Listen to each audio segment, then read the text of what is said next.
Welcome to Country Kickback, where you'll hear the latest music from performers you already know and discover new music and artists from around the world. If you have an artist you'd like us to chat with, reach out to the team at countrykickback.com, or you can watch our live videos and more by following us on social media and YouTube.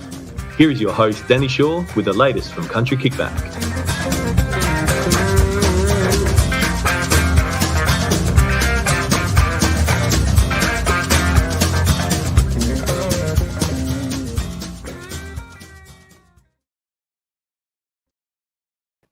Hello. Kayleen, you were the first person in tonight. Really quickly, how are you going? I haven't got to talk to a lot of people for a while, so tell me how you've been and what you've been up to.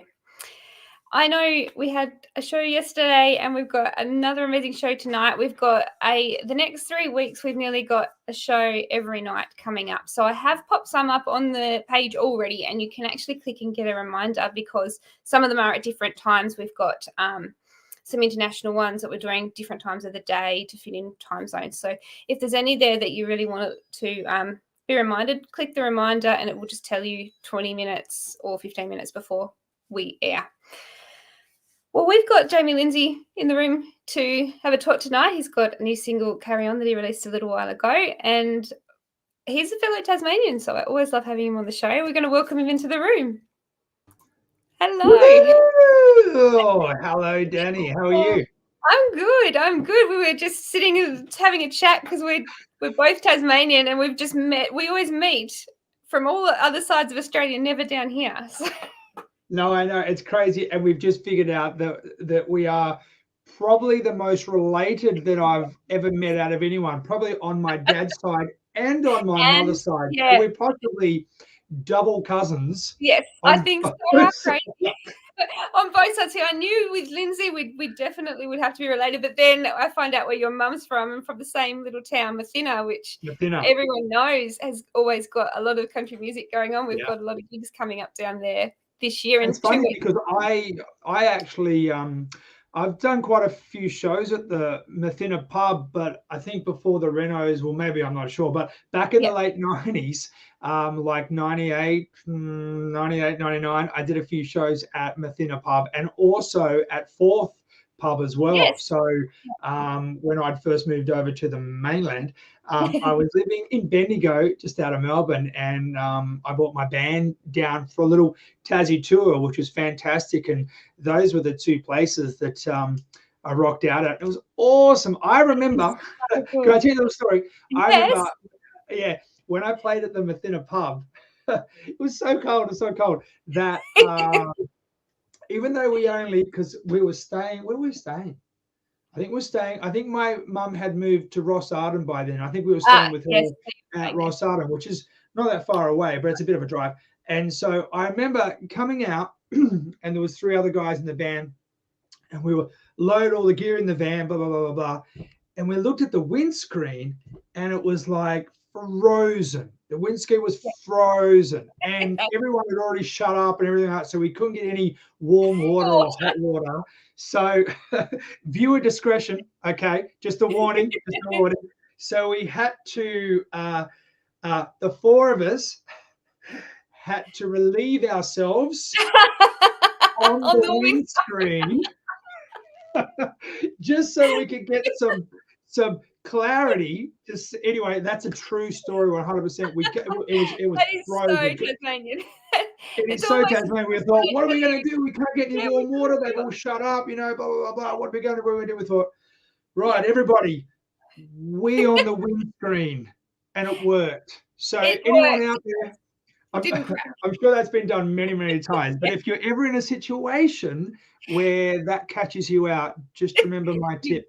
There is a way to get around it, and it's certainly a way to get close to your band and really get to know each other on a personal level too, isn't it? And it was the drummer who'd been drinking all night, so he went the longest, just so you know. He's the reason he got home. We're all like, really? Really? You're still going? You're still going? Wow. How did that happen?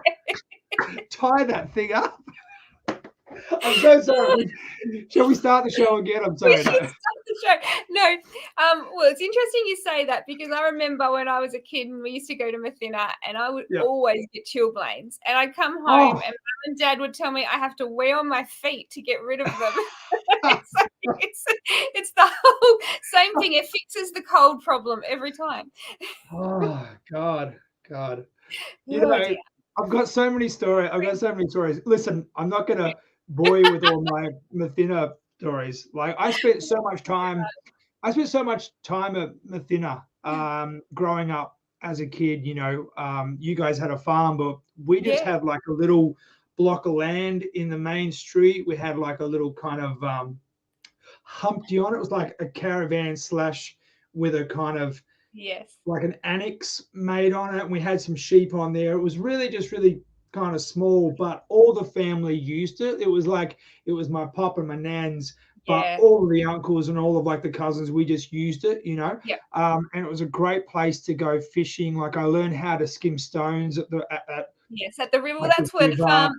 My great grandmother's farm was right on the river along there. So we're definitely related. I'm sorry. I actually panned for gold. And I remember actually being 9 and one of the locals, Max, who was such a lovely guy, and Max and Judy. Well, Max took me panning for gold down on the river, like quite a bit further up. Like he had a secret spot, and we got all these little specks. I think I got like maybe 20 odd little specks of gold, and we're there with the pan. And I was 9. I just thought I was like, I'm rich. You know, I had these little specks, probably worth nothing at all. But he had some big chunks. There's heaps of gold up there, man. There's heaps of gold up. There's so much. Mathina it's a town where I don't know the population. I'd be surprised if it was more than 100 at all. It wouldn't even be close to that probably. Sure. So, but there's so much to do and it's so beautiful. It's the place you've got to go. If you come to Tassie, you've got to go down there for the music and you've got to go and enjoy it through the day as well. But the pub does great food and it's always warm when you go there. So you're safe. The pub, man. It's such a cool place. I'm not sure if it's changed from the 90s. It probably hasn't, but I remember I actually took some mainland people there, right? So I took some people that were just like, what is this place? You know, with all the paraphernalia, you know what the club's like, right? And with all the things, and they were just like, where are we? And I was like, city slickers here, right? City slickers, and it was just anyway. It was great. But have you worried that they're not going to get home? They're not sure what you're going to do to them, and you make them pee on the car. They made them pee on the car. It was so frozen, man. You got no idea. Well, you do have an idea because you know you've seen it, but they were just like that. And like we were from at the time we were from Central Victoria, which does get really cold. It does get really cold. Yeah, but Mathina is cold. And then I took them down to Hobart, and that was another level because I mean it gets cold down there. Like it's straight off the water is like it just cuts you. You know, you've got the water, the water coming up, and then you've got the mountain that's so close, Mount Wellington. It's always snowing there. It just blows from all direction. Definitely better in the north. Definitely better in the north. Go, Lonnie. Go, Launceston. I'm a Launceston boy. Our beer's much better than Hobart's, you know. Just saying. It's really funny. The whole north and south thing is still it doesn't end. You pass Campbelltown, and then it's you've got to have your passport. Yeah, you know, I was talking about this to my wife, and you know, because we've just finished watching Yellowstone, which I love so much. I want to buy a ranch in Montana and just ride horses and all that kind of stuff. And I want to have like the chaps with the like all that stuff. Anyway, you could do that down here. No one would think anything of it. No one would think anything of it. In fact, in the late 90s, I probably wore that kind of stuff anyway on stage, right? Don't judge me. Don't judge me, Danni. Okay, I've grown just a little bit. Anyway. You still have to park your horse at the same place, you know. Or my donkey. I don't think I can ride a horse. My donkey. Definitely not a horse. Definitely not a horse. Anyway, I was what was I thinking? Oh yes, yeah. So obviously Yellowstone with the rodeos and all that kind of stuff. And I said, it's really funny because when I was growing up, we always used to go to the Ross Rodeo, right? For some reason, my family would call it a rodeo. Did you call it the Ross Rodeo? Yep. But it's rodeo. Rodeo. They say it rodeo and we call it rodeo. The Ross Rodeo. It used to be so much fun. It was a daytime one. And so much fun with all like the Mack trucks and the Kenworth trucks, and you'd have the ute competitions. And there'd be a band, music, and like show bags and like a kind of like sideshow alley kind of thing. And obviously, mullet with the competitions. Dad with dogs, all that kind of stuff. But it's interesting because my wife was like, really? You used to call it rodeo? She's obviously from New South Wales, and she's never called it rodeo. It's always been rodeo. Wow. Oh no, I've always called it rodeo. Yeah. But when you see something like that, would you call it, oh, look, they're at the rodeo, or would you say rodeo? No, I'd say rodeo. They're at the rodeo. Amazing. Well, I think I've been on the mainland way too long because I call it rodeo. Yeah. Probably because I've been corrected so many times. You're like, you mean rodeo, right? I'm like, no, rodeo. No, I think you mean rodeo, right? Anyway, so we were just having this conversation because there's a few things that I say differently, being that I'm Tasmanian. So many potato cakes. Sure. Yeah.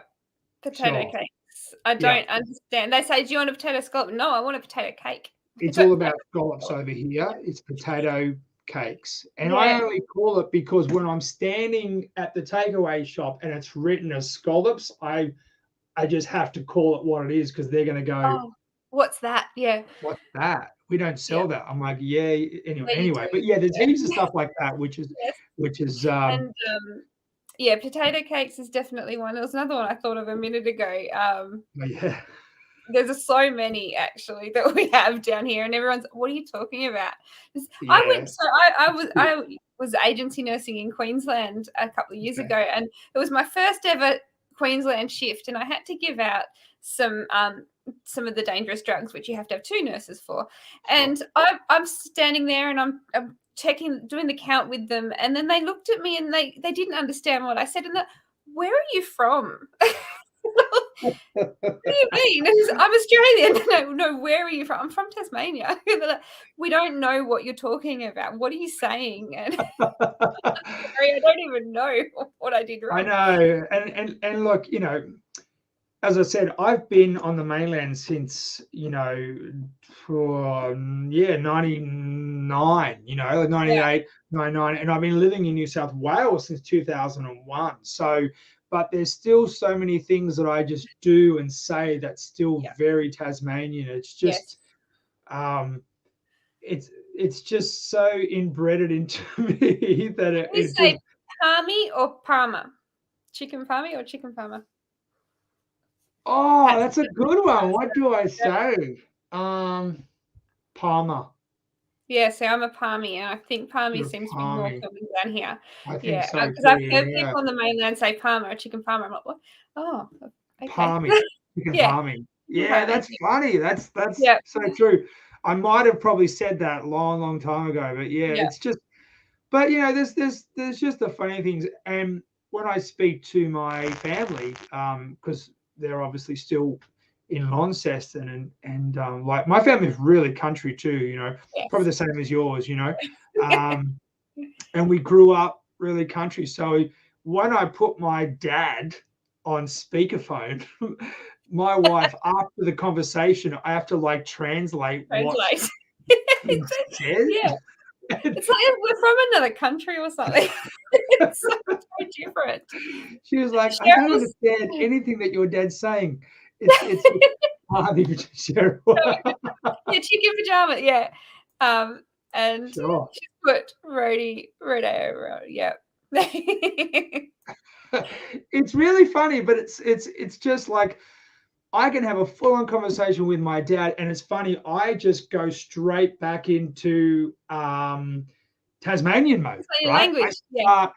I start talking like I can't even give you an example right now, but I just slip back into that dialogue, right? And I'm talking to my dad, and blah, blah, blah, blah, blah. And yeah, like my wife might be sitting beside me, just going, "What are you talking about?" Like I got no idea. And yeah, like literally when I get off the phone, I've got to explain to her what we just spoke about. She's like, "I had no idea that's what you guys were talking about." I know, and it's so funny. Yeah, it's like another language. But look, I'll always be so proud. Like I love living in New South Wales. I think it's a great state. But I've just got the most amazing memories of growing up in Tassie. You know, and it's just such a beautiful place. And yeah, it's really special. You know, it is. Tassie's really special. Yeah. We're so lucky. It's funny. Everyone says, "Oh, you know, it's so cold." You know, it's not always freezing cold. It's not always. No. But we're so lucky. We can get in the car, drive an hour one direction, and be in the middle of the bush. Drive an hour in the other direction. You're at the beach, or you're in the city. We don't have to go far, and you can do it all in one day. You know, beach, city, and actually have a really great time. You can't see a lot in one day, but you can. Yeah. We can get in the car and just roll the swag out anywhere you want, and you can just have peace. It's my songs lean themselves to where I come from and my upbringing and like what I've experienced in life. And I've got a new song on the next album, which I can talk about because obviously the first single's out, and I've got like another 3 or 4 singles to come before I drop the album at the end of this year. And because you're Tasmanian, I'm going to give you an inside scoop. So the album's called 1977, and then the last single on before I actually drop the album in January 2023 is when the album comes out, right? Because that's the whole plan. So I've got another one coming out on April 22nd, July 8th, September 9th, and then the last single and the album, which is called 1977, as well as the single, comes out on the 6th of January on 2023.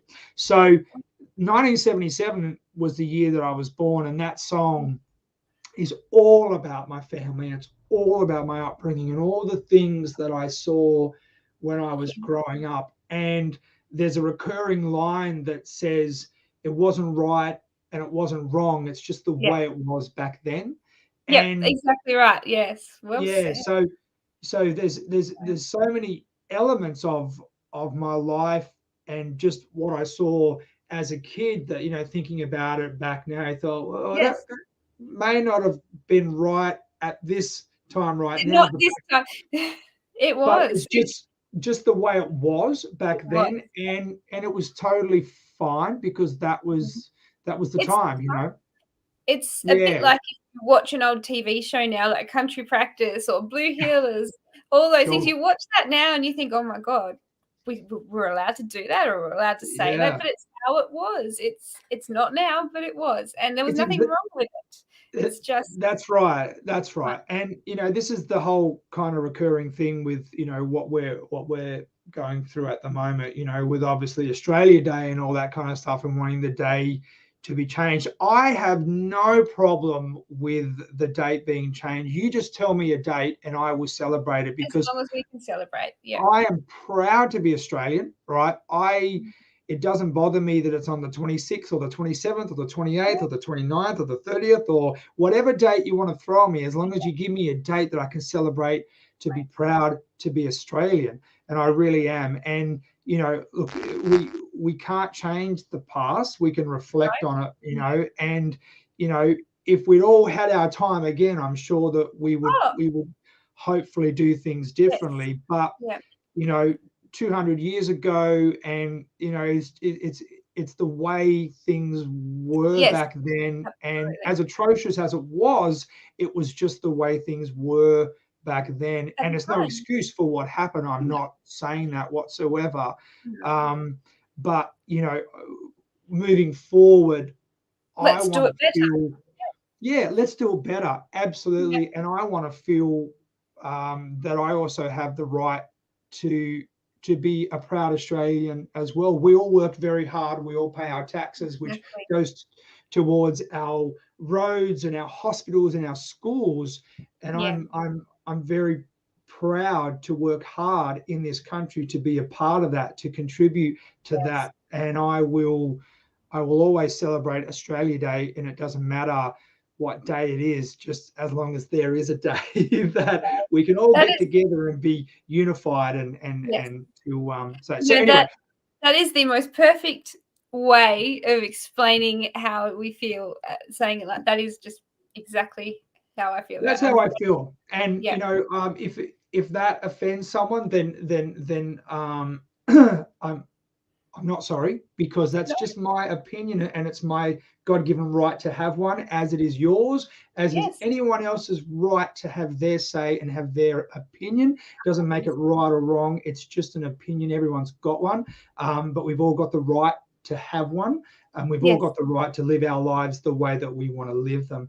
I'm very proud of this country, and I'm very proud of you know, the fact that we get to live here and we get to be a part of it. It's very, very special. So my songs reflect that. I'm a very real person. I don't pretend to be anything I'm not, and I don't pretend to you know, try and sell you anything. I just want to write my music and have my say. And if you love that, then that is such a blessing. If you're not, that's okay too, because I'm not trying to connect to you, you know. That's okay. Yeah, that's totally okay if you don't like, you know. With your current single, Carry On, which it has been out for a month now, because it was the 7th of January, and we're up to the 9th today.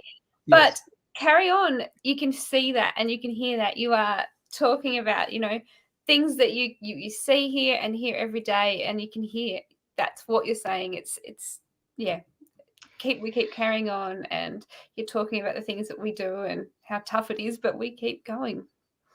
It's it's a bigger song than I ever thought it would be. And it's like the last month I've done so many radio interviews about this song, and I don't think at the time when I wrote it and recorded it and produced it that I would realize what kind of impact it would have. And obviously, you know, the song is about dealing with struggle. It's dealing with mental health. It's dealing with thoughts of suicide and all those kind of dark topic, but unfortunately common topics, more so than we would like. But unfortunately, it's, you know, suicide is quite common, which is just so tragic and sad. But you know, talking about all the time has been kind of a blessing and a curse, from a point that it's very heavy to talk about, you know, but it's also really positive to talk about, because we need to talk about it so that we can maybe help those people that need that.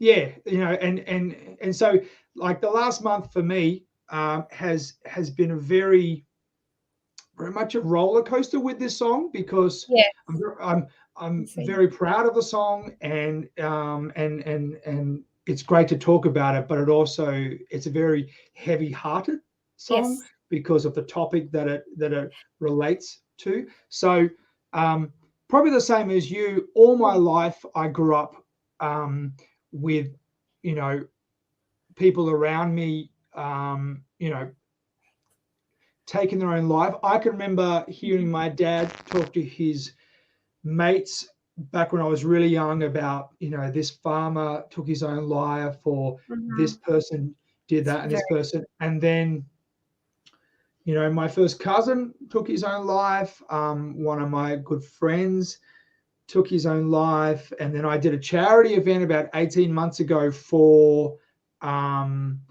a men's health awareness, mental health awareness, and it was about suicide prevention. And so I went and played a show for the charity event to raise money. And I just remember being backstage and listening to the families of the victims, you know, kind of talk about their experiences. And man, I was in tears. It was so moving. It was just, you know. It's It's such devastating. a hard topic. Suicide has already hit our family this year. My cousin I'm sorry to took hear his that. own life 2 weeks ago. It is so common down here. It's so common everywhere. But on the positive side is that it is bringing people together. We are talking about it more, and we're getting better. It is less. It is as awful as it is. It was a lot worse when we were younger because you didn't talk about it, and it was so common. It especially down here when you have people are quite isolated down here in places, and it was really common to go to school and someone's grandfather or uncle or somebody's not at school because they've had a death in the family and it has been suicide. But it is talking about it, is getting it out there, and it is becoming less, which is wonderful. And you have to look at it from the other side of it's positive, and it is still bringing people together to talk about this, and we are getting closer and better at caring for one another, I think. Well said. Yeah. And so Carry On is like one of those songs that, like most of my songs, I have no idea where they come from. It's like someone just touches me on the head and go, boop, and then some idea or plants a seed. I never sit down. I'm not the kind of songwriter that goes, right, today I'm going to write about suicide. I just don't write that way. I don't go, right, I'm going to write about pickup trucks and beers. I'm not that kind of songwriter. I'm not a pre-made, contrived songwriter. I just write stuff from here. Yes. And then I try and express it from here. And that's how I've always written my songs. I wear my heart on my sleeve, and I can be a little intense sometimes. And that probably reflects in my music, but I keep it as real as I possibly can be, because as I said earlier, I'm not trying to sell you anything. I'm not trying to pretend to be anything. I just write my songs, I produce my music, I put it out there, and I let the world do whatever it wants to do with it. And this song has been so widely received, and the messages and the support that I've had from the likes of yourself, community radio, has been amazing. But it's been a very interesting month. It's been very heavy on my heart to talk about this for the last month. I'm really, really looking forward to the next single, because it's really light and fluffy, the next single. Yes.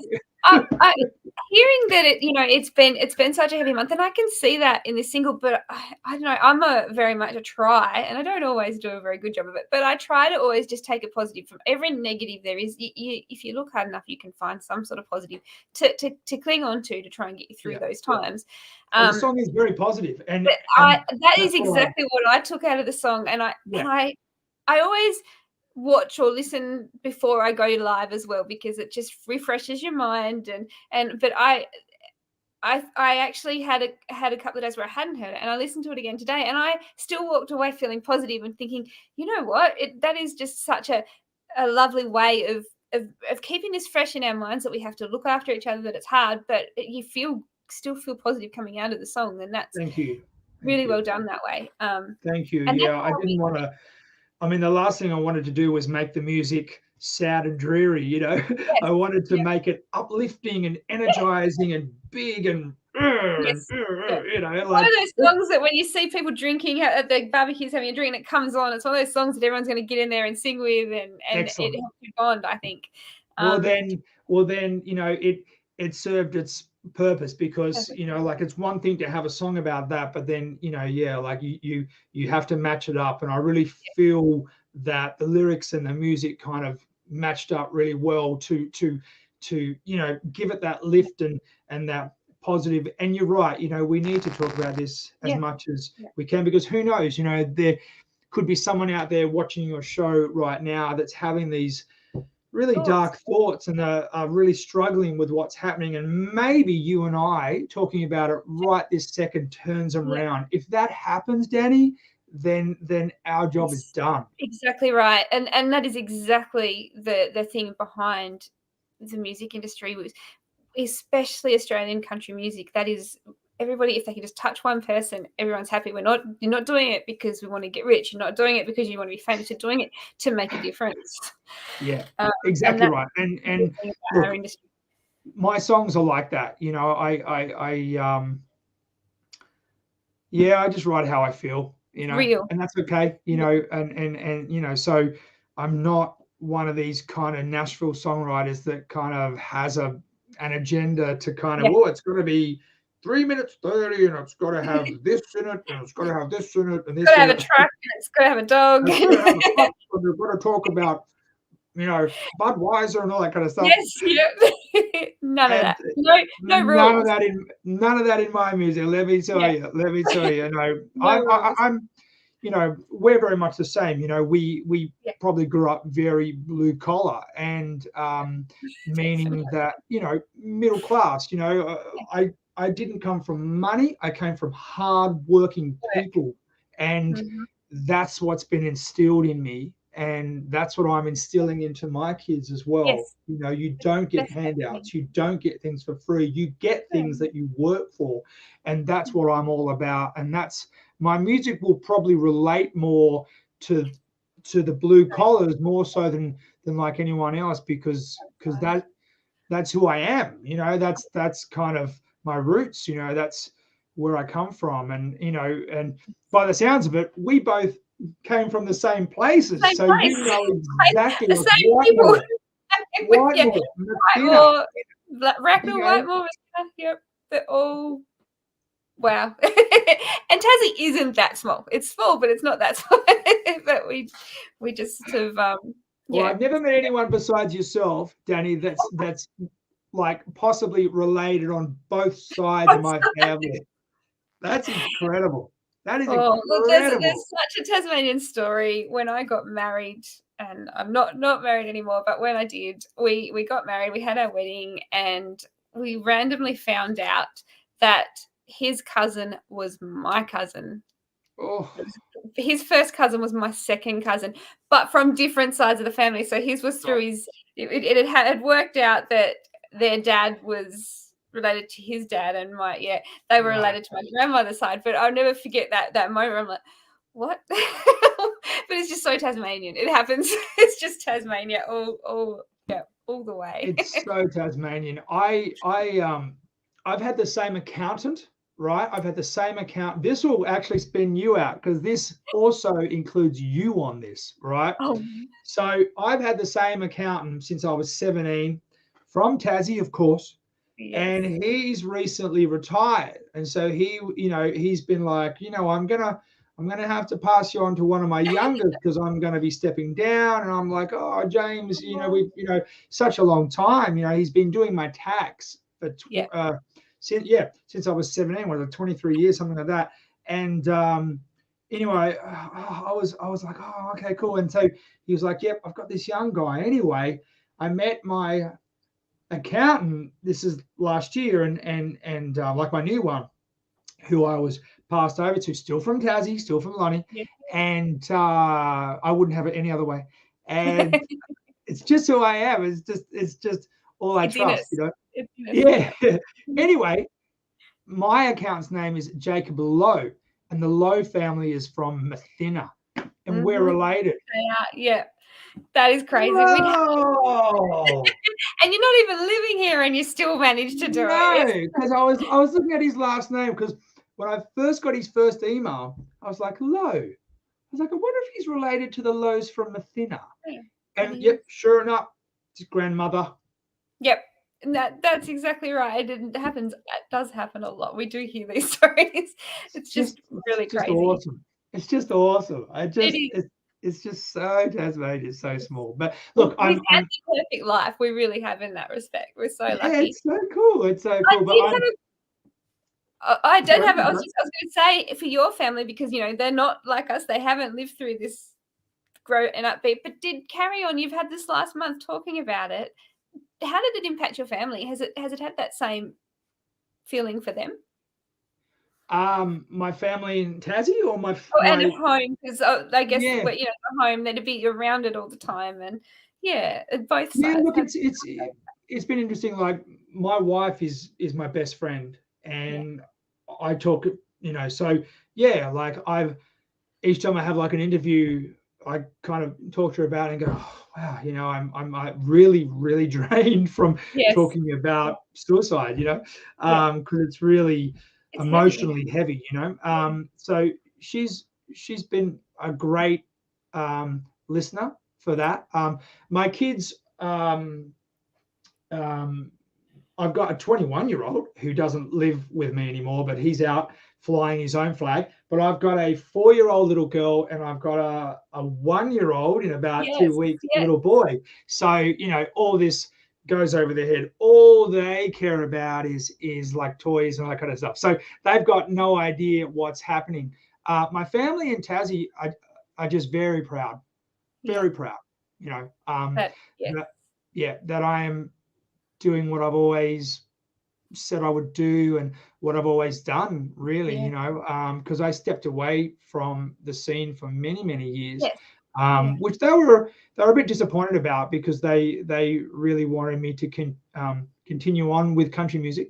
And I stepped out of that in the early 2000s and just went and explored some other stuff. And they're very happy that I'm back, because they know it's where my heart is. You know, they know it's where I'm the most truest to myself. You know, I really like write country songs easily. I really find it like it's almost, I don't know, it's like breathing.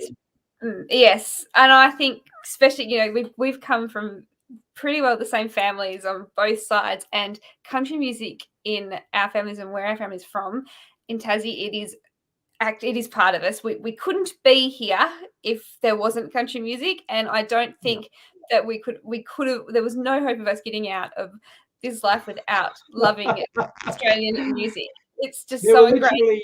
Like, I think when I was growing up, there were like 4 or 5 records that were just constantly on repeat, and probably more from my mum, because my dad's quite a hard man, very, very hardworking man, you know, shore contracting, blah, blah, blah, blah. You know, so music wasn't big in his life, but my mum was just such a music lover, and on her record playlist constantly was like Dolly Parton, Tammy Wynette, Patsy Cline, Willie Nelson, Eagles, Elvis Presley, you know, Slim Dusty, Willie Nelson, Roy Orbison. I remember trips to Roy Orbison, yes. I remember trips to Methina in the Toyota Corolla, little Toyota Corolla, and we would have Roy Orbison greatest hits on cassette in the car, and all the way from, I think I was living in Prospect, all the way from Prospect to Methina was just Roy Orbison.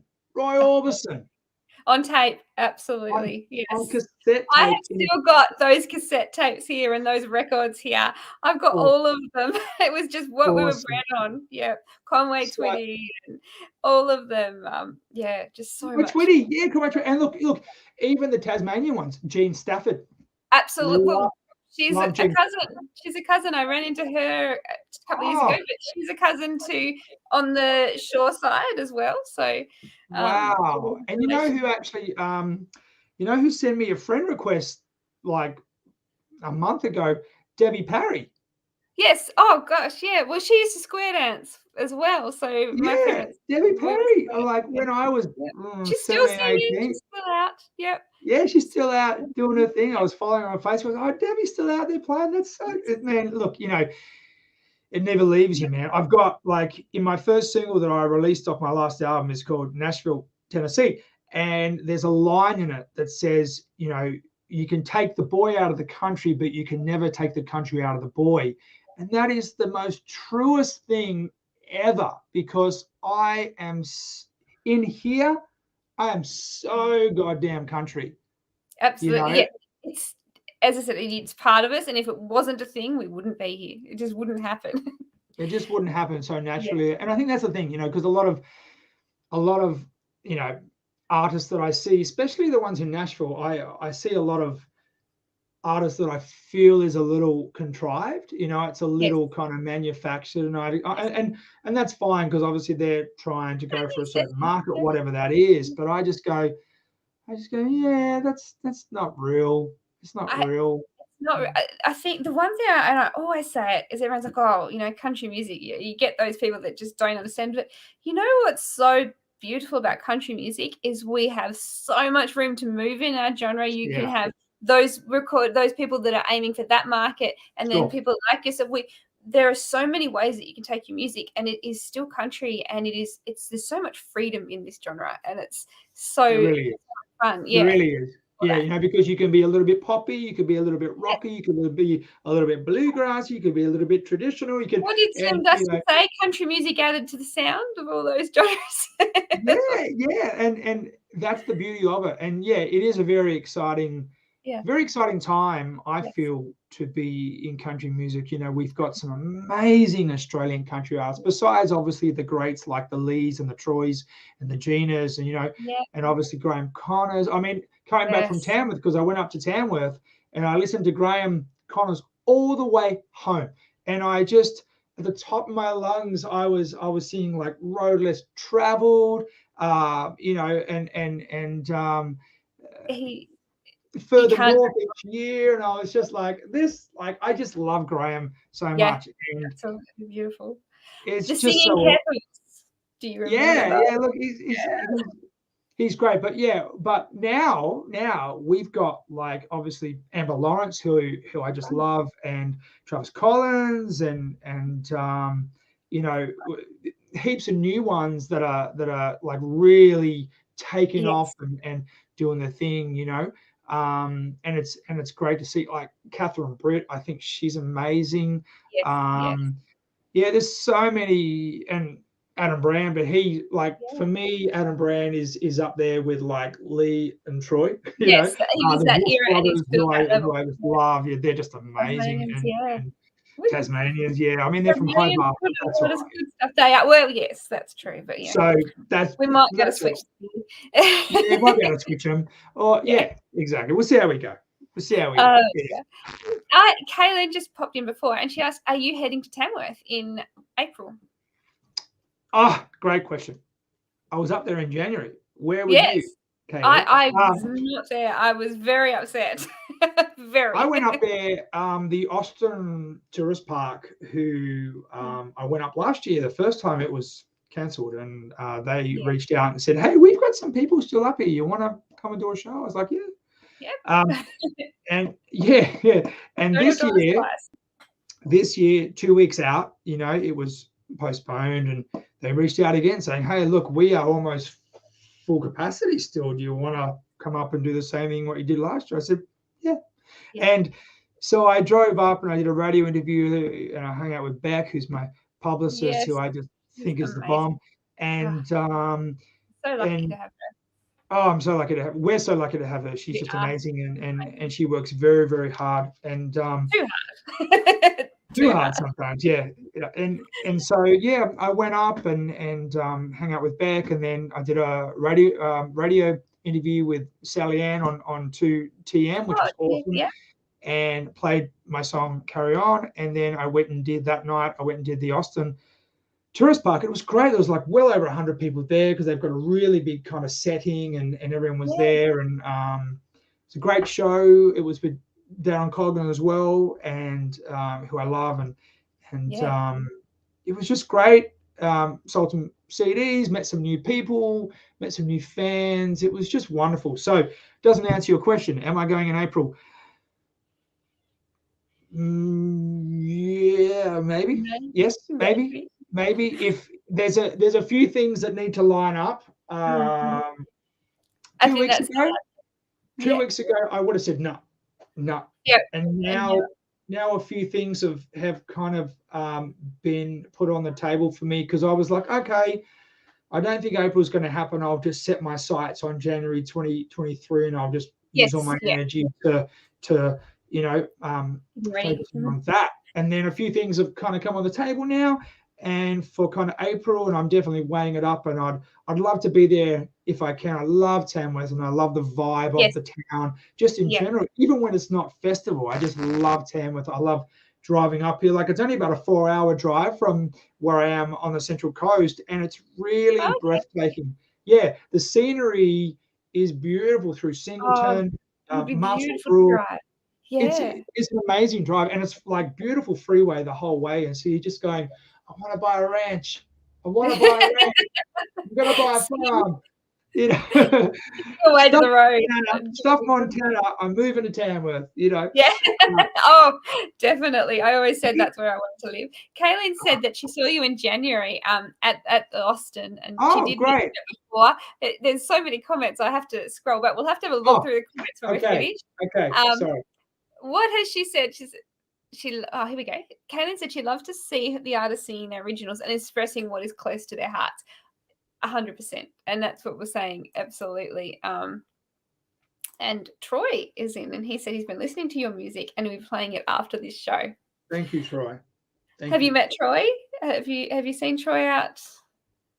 No, I haven't. Out? No. And nice to there's meet so you, many. Cheryl's popped in. She's talking about farmy pajamas, all of those. So we've got Sam's here. He said he loves the great vibes. There's so many people here. It's so lovely to see, and people have shared it. So thank you very much for sharing, because that really does help. And I'm not very good at reminding people to do that. Not That's great. Look, it's a really special thing what you have here, Danni. I think it's so and I take my hat off. I think it's a wonderful thing what you're doing. And I love that we can. I love it. I can't sing. Nobody would want to hear me sing, but I can do this side of it. So at least I can do something for the industry. And you do it very well too, I must say. I think you're a very much a natural and I mean, like you'd have to be. You're related, so it kind of just goes without saying. Right? We're kind of people are very lucky to be related to us. So yeah. I agree wholeheartedly. It's funny that it's funny what Kaylee said before about it's good to see an artist express themselves. I agree. I think there was one point that I was signed to a publisher from America, and I was doing other stuff. I wasn't doing country music. I was writing some other stuff for some producers over there, and it was all pop stuff. And so I was sending my ideas over and blah, blah, blah. And then I mentioned that I wanted to go back to country music. I really felt that it was time, and I really felt that that's what I wanted to kind of do for the rest of my days. Yeah. And they were like, oh, okay, cool. And I was like, well, I think you're a really good singer and all that kind of stuff, but the way that the industry works is the good singers get the good songwriters, and the songwriters write the songs for the good singers. And that's kind of the way that it works in Nashville. And I was like, oh, okay, cool. I was like, well, I don't want to do that. I just want to write my songs and sing them the way I want to sing them. And if people like them, they do. If they don't, that's okay as well, And so he was like, well, that's probably not going to work for us. I said, yeah, it's probably not going to work for me either. So, we parted ways because of that, because if I was going to be with a publishing company, I want them to obviously believe in me as a songwriter and just know the fact that I've got my own story to tell. I'm 44, 45 this year in August, and I've lived a hell of a life. I've like literally been touring around Australia since I was 17, performing music all my life full time. And so, all the things I've seen, everything I've experienced, I want to talk about and I want to write about. And it doesn't always have to be about me directly. It can be about something or someone that I know who has experienced something, but it's still firsthand how I feel. I really don't want to like have anyone write lyrics for me, because I don't want to like, I've got to really believe in what I'm singing to. I really do. And that works well for some people, but if you don't write it yourself, how can you feel and put into that song what's meant to be if you can't feel it and haven't written it yourself? You don't know what to put into that. So for some people that would be very hard, and I agree. I agree. I mean, look, there are some amazing singers out there that can literally turn any song into anything. It really wouldn't matter what Celine Dion sang, it would just be amazing, Oh, or Whitney yes. Houston or Dolly Parton. It wouldn't really matter. You know, Adele could sing Twinkle Twinkle through her phone, Amazing, yes. and you go, oh my God, that's the best Twinkle Twinkle version I've ever heard in my life.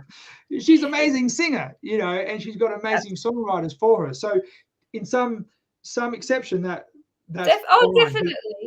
Yeah, but for me, I've always been a songwriter. You know, it's not like I've just been a singer. I don't know how to songwrite. I've always been a songwriter. Before I was even a singer, I was a songwriter. And then I was like, well, no one else is going to sing my songs, so I better start learning how to sing so I can sing my songs. And that's literally how it all started for me, you know. And so, you know, I've always had my own lyrics, my own thoughts, my own ideas, and my own expressions on how I see the world and how I see things work within the world. And it's not always right and it's not always wrong, but it's just the way it was. Yes, exactly. Yes. So I know we've been talking for 50 minutes. Thank you guys for staying and watching. We've had such a great time. The time goes so quick. Cool. Where and when do we look out for your new music, and where can people keep an eye on you to really know when things are happening or shows are happening? What's the best place? I've got your website in the comments, but is Facebook or? Absolutely. You can go to my website, jamielindsaymusic.com. Pretty much everything is there. To listen to my music, you can go to obviously all the favorite platforms, Spotify, Apple Music, YouTube Music is taking off right now.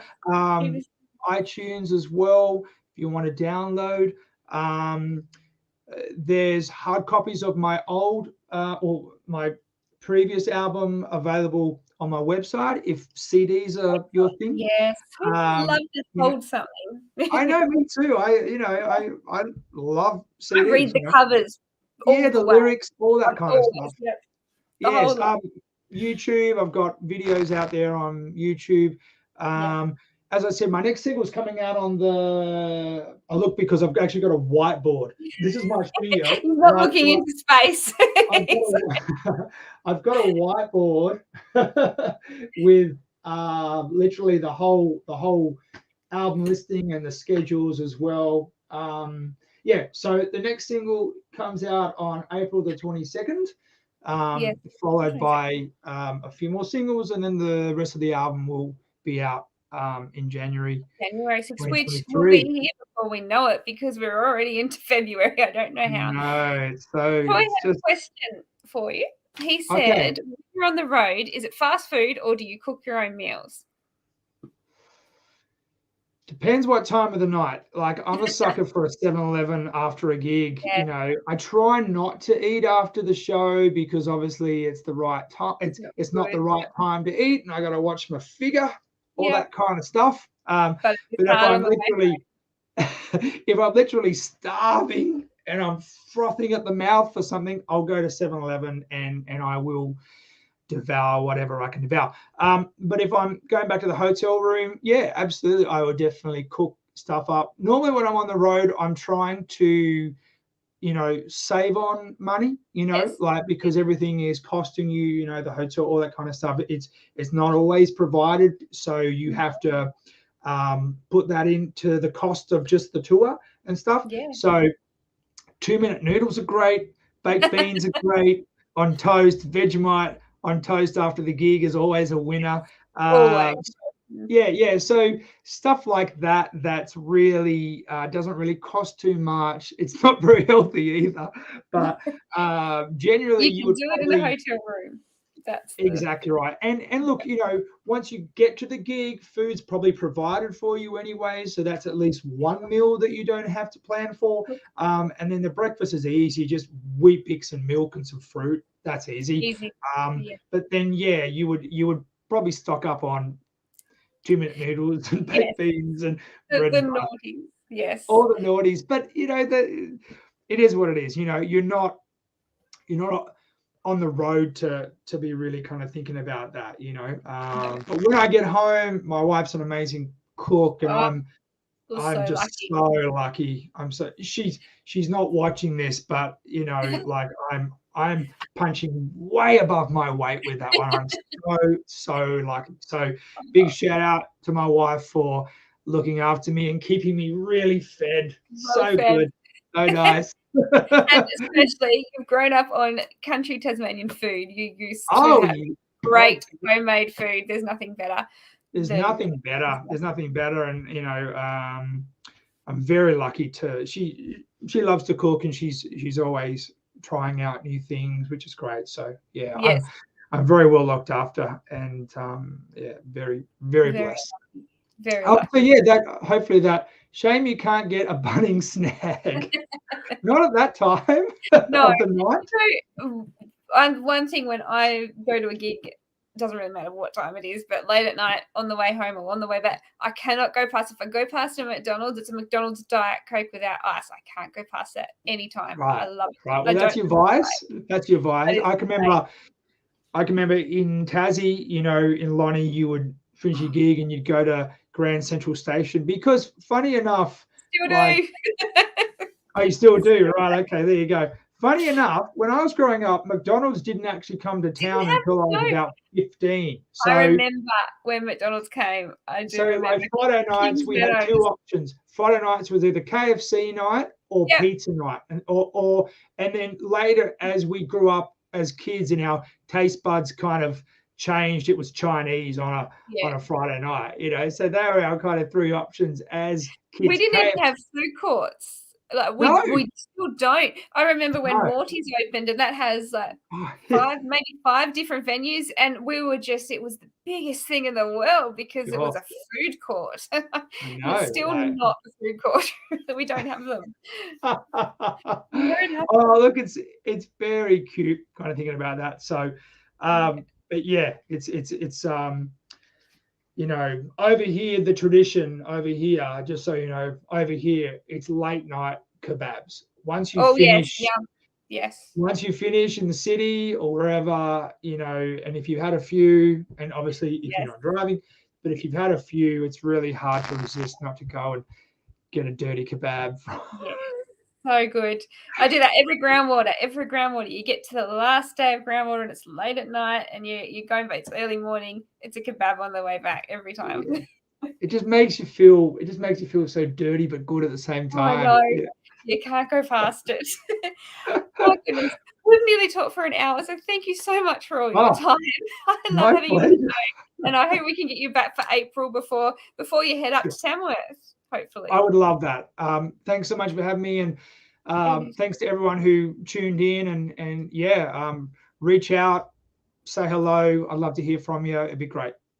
Let us know what you think of the current song or any of the others, because it's also really interesting to hear what you guys think of and what you've taken from a song as well. So let us know. Tell us. Thank you so much, everyone, for joining us. Thank you, Jamie, for your time again. My pleasure. I should probably say thank you, cousin. You know, Michelle, cousin. But we will see you all very, very soon. In fact, I'll be back tomorrow night with Ashley Dallas. She's going to have a chat to us tomorrow night at 7 o'clock off the top of my head, but it is already on the page. So if you want to go either to our YouTube or to our Facebook, and you can pop on there to get a reminder, and it will remind you 20 minutes before we go live. So thank you so much, Jamie. I can't wait to hear the next single, and we'll see you again very soon. Awesome. Thanks, see guys. you, everybody. Bye. See you. Bye.